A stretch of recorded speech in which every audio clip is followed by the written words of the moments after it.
Hi friends, అందరికీ నా హృదయపూర్వక నమస్సుమాంజలులు. ఎడిటోరియల్ కథ సమీకరణాలు. అనగనగా ఒక చిట్టడవి. ఆ అడవిలో నిండు గర్భిణి అయిన ఒకానొక జింక పాపం భారంగా అడుగులు వేస్తూ ప్రసవానికి సురక్షితంగా ఉండే స్థలం కోసం వెతుక్కుంటూ ఉంది. చుట్టూ పచ్చటి పొలాలతో పాటు ప్రక్కనే గలగలా పారుతోన్న సెలయేరుతో కూడిన అనువైన ప్రదేశం కనబడగానే అమ్మయ్య అనుకుంది. పురిటి నొప్పులు అంతకంతకు ఎక్కువ అవుతూ ఇప్పుడు మరి కాసేపటికో ప్రసవం అయ్యే సూచనలు కనపడుతుండడంతో ఒకంత సేద తీరుదామని నేలపై కూర్చోబోయిన జింక ఒక్కసారిగా భీకరమైన సింహగర్జన అతి సమీపంలో వినబడేసరికి అదిరిపడి ఎదురుగా తన మీదకు దూకడానికి సిద్ధంగా ఉన్న సింహాన్ని చూసి పాపం బిత్తరపోయింది.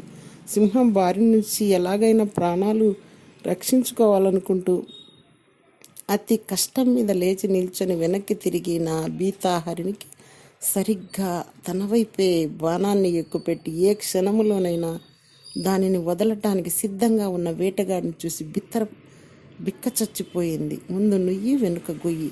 తప్పించుకునే దారులన్నీ మూసుకుపోయి ప్రాణ భయంతో వణికిపోతున్న జింక ముందు ఇప్పుడు ఉన్నవి రెండు ఎంపికలు.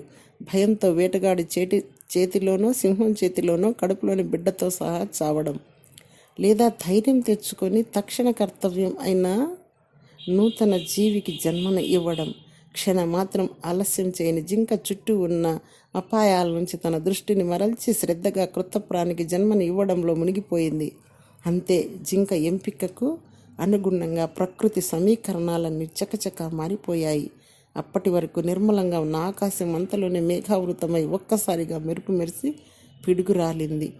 మెరుపు వెలుతురుకు వేటగాడి కళ్ళు చీకట్లు క్రమ్మగా అతగాడు వదిలిన బాణం గురి తప్పి జింక మీదకు దూకపోతున్న సింహానికి తగిలింది. పిడుగుపాటుకు వేటగాడు, బాణం దెబ్బకు సింహం రెప్పపాటులో చనిపోగా అప్పుడే పుట్టిన అపురూపమైన చిన్ని జింక పిల్లను స్వాగతిస్తూ ఆకాశం చిరుజల్లులను కురిపించింది. చీకటి వెలుగుల సంపూర్ణ సమాహారమైన మన జీవితంలో కూడా అలాంటి ఎరుకతో కూడిన ఎంపికలే వర్తమాన క్షణాలను సృజనాత్మకంగా మలుస్తాయి. అలాంటి ఎంపికలకి మరి ప్రకృతి వత్తాసు ఉంటుంది. Thank you.